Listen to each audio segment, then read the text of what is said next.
Hello नमस्कार, मी प्रतिभा तुम्हा सर्वांचं स्वागत करते आपल्या चॅनलवर, ज्याचं नाव आहे ब्लॉगर परी. तर आजचा दिवस तुम्हाला खूप छान सुंदर जाऊन तुमच्या मनातील सर्व इच्छा पूर्ण होईल. तर तुम्हाला माहीतच आहे, आता श्रावण महिना पण चालू झालेला आहे. श्रावण महिना चालू झाल्यापासून मी हे भगवद्गीता वाचायला सुरुवात केली आहे. पण थोडंसं मी आज एक थोडासा सारांश मी तुम्हाला वाचून दाखवते. 5 मिनिटाचा होईल, 8 मिनिटाचा होईल, 10 मिनिटाचा होईल, जे काय होईल ना ते थोडासा सारांश मी तुम्हाला भगवद्गीतेचा वाचून दाखवते. कुंतीपुत्र राजा युधिष्ठिराने आपल्या अनंत विजय नावाचा शंख वाजवला.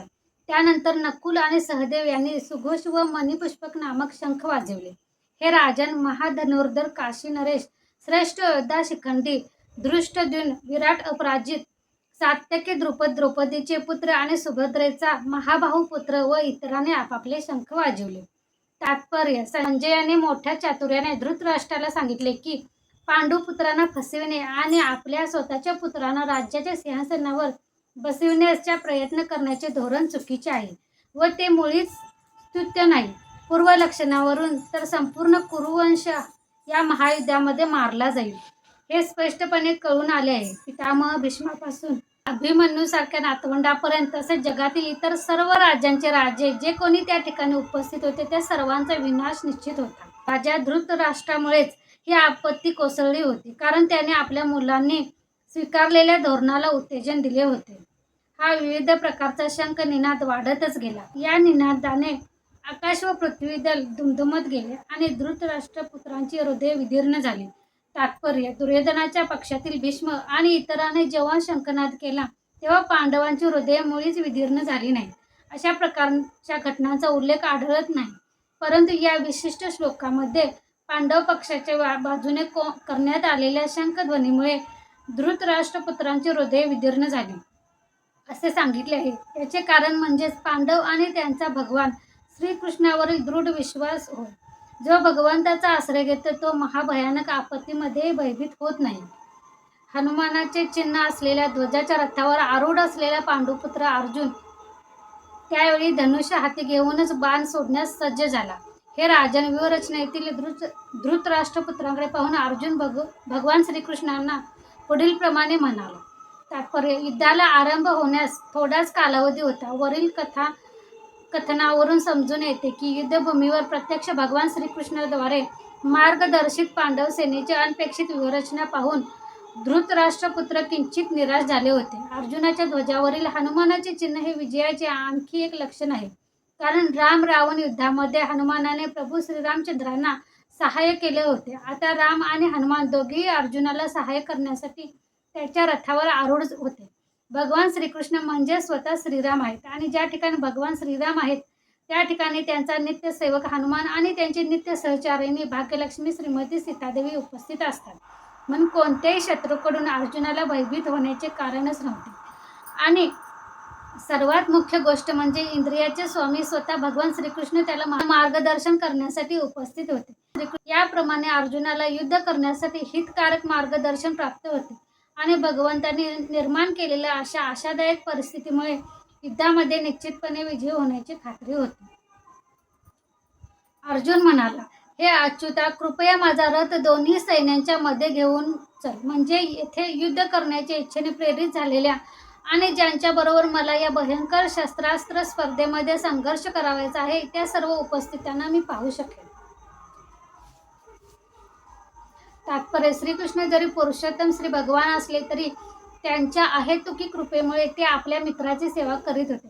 ते आपल्या भक्तावरील प्रेमात कधीही चुकत नाहीत, म्हणून त्यांना या ठिकाणी अच्युत असे संबोधण्यात आले आहे. सारथी या नात्याने त्यांना अर्जुनाच्या आदेशाचे पालन करावे लागत असे आणि हे करण्यात त्यांना कधीच संकोच केला नाही.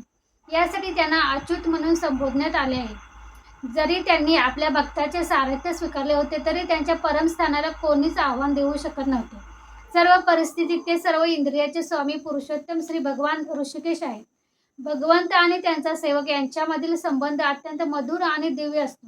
सेवक हा भगवंताची सेवा करण्यास सदैव तत्पर असतो आणि भगवंतही सतत आपल्या भक्ताची सेवा करण्याची संधीच पाहत असतात.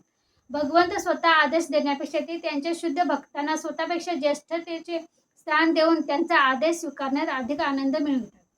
भगवंत हे स्वामी असल्याने प्रत्येकजण त्यांच्या आज्ञेखाली असतो आणि त्यांना आज्ञा देणारा त्यांच्यापेक्षा श्रेष्ठ असं कोणीच नाही. परंतु जेव्हा ते पाहतात की त्यांचा शुद्ध भक्त त्यांना आज्ञा देत आहे, तेव्हा जरी ते सर्व परिस्थितीत अच्युत असेल तरी त्यांना दिव्यानंद प्राप्त होतो. भगवंताचा शुद्ध भक्त या नात्याने अर्जुनाला आपल्या भावंडांशी व चुलत्याशी युद्ध करण्याची मुळीच इच्छा नव्हती.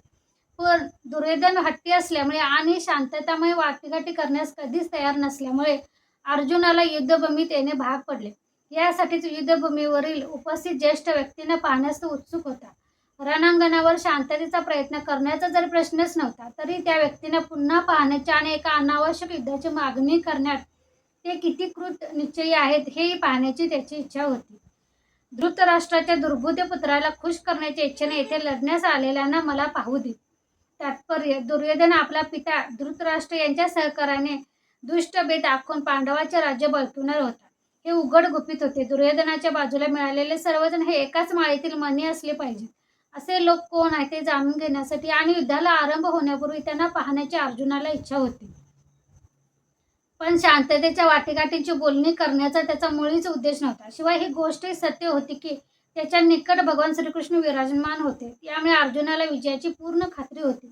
तरी आपल्याला ज्यांच्याशी सामना करायचा आहे त्यांच्या बळाचा अंदाज घेण्याकरता त्यांना पाहण्याची त्याला इच्छा होती. संजय म्हणाला, हे भरत वंशजा, या प्रकारे अर्जुनाने म्हटल्यावर भगवान श्रीकृष्णाने दोन्ही सैन्याच्या मध्यभागी तो सर्वोत्तम रथ उभा केला. तात्पर्य: या श्लोकात अर्जुनाला गुडाकेश म्हणून संबोधण्यात आले आहे. गुडाका म्हणजे निद्रा आणि जो निद्रेवर विजय प्राप्त करतो त्याला गुडाकेश म्हटले जाते. निद्रा याचा अर्थ अज्ञान असाही होतो. अर्जुनाने श्रीकृष्णांना असलेल्या त्यांच्या सख्य तत्वामुळे निद्रा आणि अज्ञान दोन्हीवरही विजय प्राप्त केला होता. श्रीकृष्णांचा शुद्ध भक्त असल्यामुळे तो श्रीकृष्णांना क्षणभरही विसरू शकत नव्हता, कारण भक्तांचा हाच खरा स्वभाव असतो. निद्रिस्त अथवा जागृत अवस्थेमध्ये भगवत भक्त हा भगवान श्रीकृष्ण, त्यांचे नाम, रूप, गुण आणि लीला यांचे चिंतन करण्यापासून दूर राहू शकत नाही.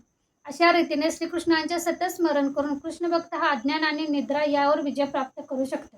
यालाच कृष्ण भावना किंवा समाधी असे म्हणतात.